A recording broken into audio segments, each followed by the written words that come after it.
All right, we are on day 8 and we are back around to the same thing that we did on day 1, which is a testing day. So first thing that we're going to do is test the number of pull-ups that we have.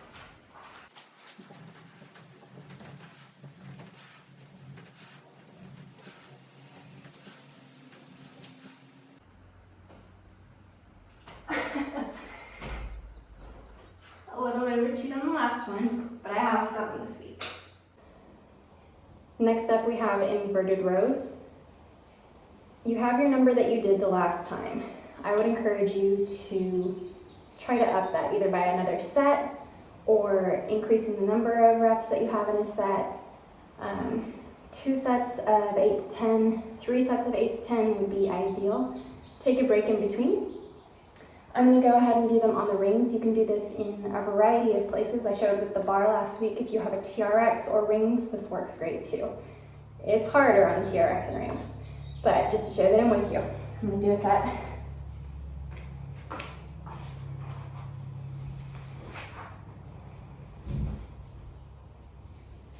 All right. So top position should be where you can hold yourself in a reverse plank, basically.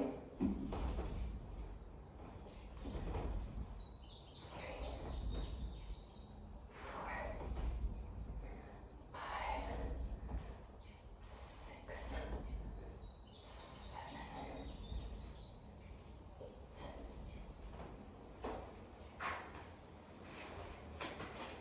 Take a break, come back, do another set, take another break if you can do another set. If your second or third set is an 8 to 10, that's totally fine. You can go until you burn yourself out on this one, and it'll be a good thing.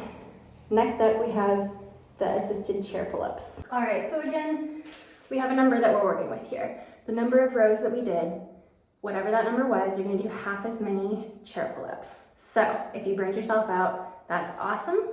If you can't do half as many, take a break, but really try to get that half as many pull-ups as you did inverted rows.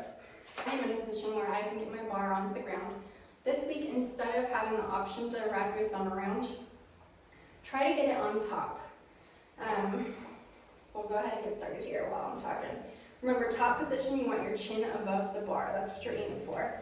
As far as grip width, you can play around with it. Basically what this program is going to be focused on is kind of the standard grip pull-up, which means about where your shoulders are, kind of where my hands are right here. You can do wider if you're burnt out and those muscles feel sore.